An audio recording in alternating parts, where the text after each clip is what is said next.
When you reach the high-priced product level of your sales funnel, this is where you start to make some serious money.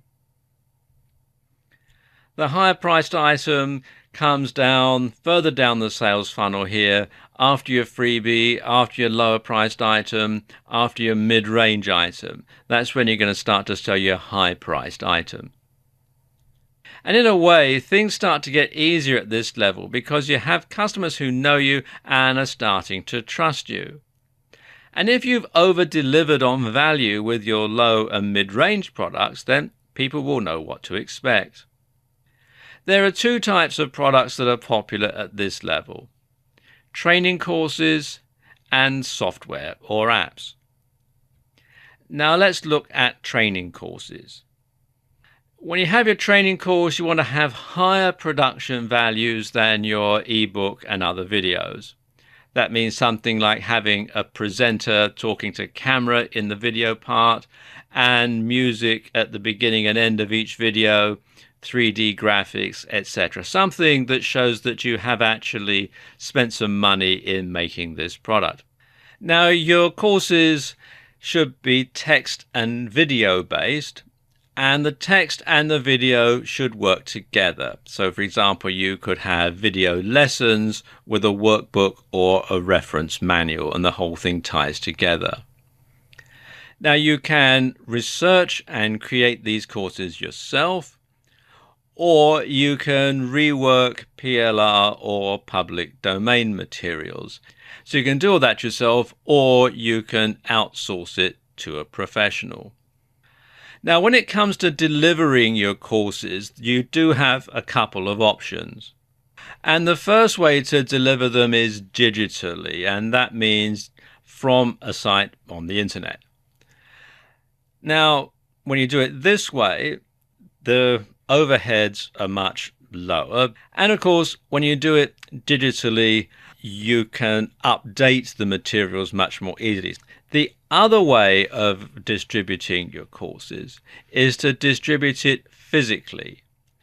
And physical products have a higher perceived value than digital products. People think that because they've actually got something that they can physically hold in their hands, it's worth more than just something that they see on their computer screen, even though it contains the exact same amount of information. So correspondingly, you can charge more. If you're going to distribute your course digitally, then a good platform to put it on is Moodle. Moodle is actually used by a large number of colleges and universities throughout the world for distributing courses. So it is actually very highly recommended. And it's free and open source, and you can read more about it at moodle.org. You'll probably need to have quite a lot of storage space to store the videos and the digital documents on, which might overdo the bandwidth that you might have for your web hosting account. So a good storage solution is Amazon S3. There are free and paid for versions of this, but the free version does let you have quite a lot of storage space. And you can read more about it at aws.amazon.com. You might also consider putting it on a third-party platform. And probably the best one out there is Lynda, which is lynda.com. And Lynda is actually owned by LinkedIn now. And there's all sorts of different courses out there that you can use, and you can actually start to drive traffic to your course via Lynda. It's actually quite a good deal. If you want to distribute your course physically, then a good company to use is Vervante. They will handle everything, all the printing, all the duplication of the CDs and DVDs, etc., and then send everything out in the mail. They're a US-based company, but they will distribute worldwide, and you can read more about them at vervante.com.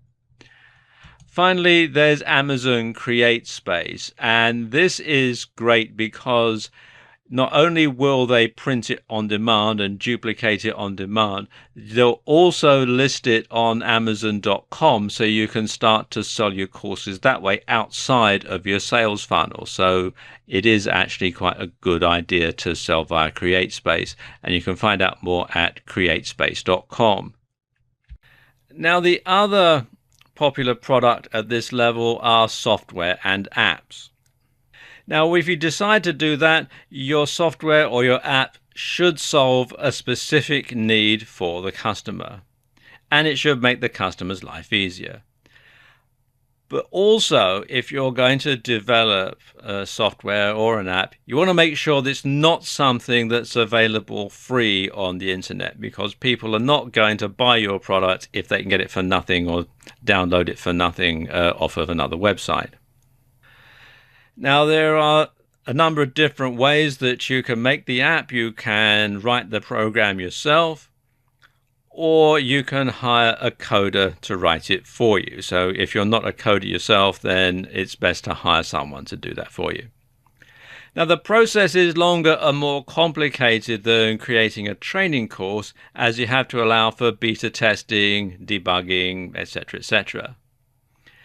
And digital delivery is the norm for software or an app. Now, let's just look at some software resources. If you're looking to outsource the coding of your software or your app, then a good place to hire a coder from is Rent-A-Coder, which you can find here at rent-acoder.com. And a good distribution platform for apps and software is CNET, and you can find out more at cnet.com. Regardless of whether you're going to do a training course or whether you're going to make software or an app, you want to survey your customers at this point to find out what they want. And it's best to do it at this stage in the sales funnel, as you can use this information to develop products at this level and also later on. Now, people on your prospect list may just be freebie seekers who are looking to get stuff for free. So they're not really the best sort of people to ask what they want, because their answer is going to be, well, something for nothing. So after you've actually got customers, people who've actually parted with money to buy one of your products, then that's the best time to do the survey and to ask them what they want. There's a couple of options when it comes to survey software. The first one is SurveyMonkey. Now, this is a hosted solution, and you can read more about it at surveymonkey.com, and there are free and paid for versions. Another option is Lime Survey, and this is a free open source solution that you host on your own server. And if your hosting package comes with Fantastico or Softalicious, you may be able to install this from within cPanel. Otherwise, you can download the software from limesurvey.org and install it manually. It's actually quite straightforward. At this stage in the funnel, products can be yours or they can be affiliate products.